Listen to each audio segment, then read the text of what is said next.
السلام علیکم ورحمۃ اللہ وبرکاتہ۔ اللہ تعالیٰ قرآن عظیم میں فرماتا ہے وَتُعِزُّ مَن تَشَاءُ وَتُذِلُّ مَن تَشَاءُ، یعنی اللہ تعالیٰ جسے چاہتا ہے عزت عطا فرماتا ہے اور جسے چاہتا ہے ذلت عطا فرماتا ہے، یعنی ذلیل کرتا ہے۔ کوئی اونچے منصب پر ہو، اونچے عہدے پر ہو، اونچے پد پر ہو تو یہ ضروری نہیں کہ اسے عزت ملے، اور کوئی حقیر ہو، غلام ہو تو یہ ضروری نہیں کہ اسے ذلت ملے۔ عزت اللہ کے ہاتھ میں ہے اور ذلت بھی اللہ کے ہاتھ میں ہے۔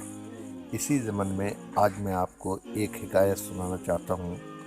آپ اس حکایت سے فائدہ لیجئے اور اس حکایت کو سن کر اپنے دل کے اندر اللہ تبارک و تعالیٰ کی رحمت اور اس کے کرم پر یقین کو پختہ بنا لیجئے۔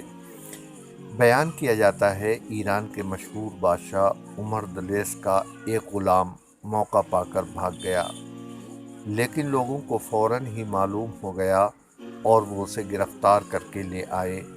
بادشاہ کا ایک وزیر کسی وجہ سے اس غلام سے بہت ناراض تھا۔ غلام کے بھاگنے اور گرفتار ہو کر آنے کا حال معلوم ہوا تو اس وزیر نے بادشاہ کو مشورہ دیا کہ اس گستاخ غلام کو فوراً قتل کرا دینا چاہیے۔ اگر اسے سخت سزا نہ دی گئی تو اور غلاموں کا حوصلہ بڑھے گا اور وہ بھاگنا شروع کر دیں گے۔ غلام نے وزیر کی یہ بات سنی تو سمجھ گیا کہ یہ ظالم دشمنی کی وجہ سے مجھے قتل کرانا چاہتا ہے۔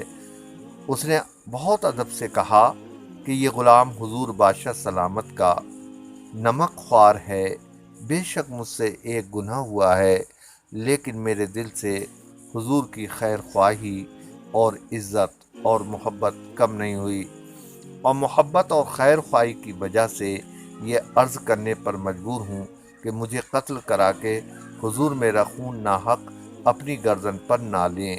ایسا نہ ہو کہ جب قیامت کے دن میرے قتل کے بارے میں پوچھا جائے تو حضور جواب نہ دے سکیں۔ اگر مجھے قتل ہی کرانا چاہتے ہیں تو پہلے اس کا جواز پیدا کر لیں، یعنی قتل کرانے کا کوئی ذریعہ بنا لیں۔ بادشاہ نے سوال کیا، وہ کیسے ہو سکتا ہے؟ غلام فوراً بولا کہ حضور اجازت دیں تو میں اس وزیر کو قتل کر دوں اور پھر اس گناہ میں حضور مجھے قتل کر دیں۔ غلام کی یہ بات سن کر بادشاہ کو ہنسی آ گئی۔ اس نے وزیر کی طرف دیکھ کر کہا، بتا اب تیرا کیا مشورہ ہے؟ وزیر خوف سے کانپتے ہوئے بولا، حضور اس فتنے کو اپنے بزرگوں کے صدقے آزاد ہی کر دیں تو اچھا ہے، ایسا نہ ہو یہ سچ مچ مجھے کسی آفت میں پھنسا دے۔ قصور میرا ہے کہ میں نے عقل مندوں کی یہ بات یاد نہ رکھی۔ گو حقیر آئے نظر پھر بھی ہاتھ بڑھانے والے، تیرے دشمن کے نشانے پہ بھی ہے تیرا سر، خوب یہ بات سمجھ تیر چلانے والے۔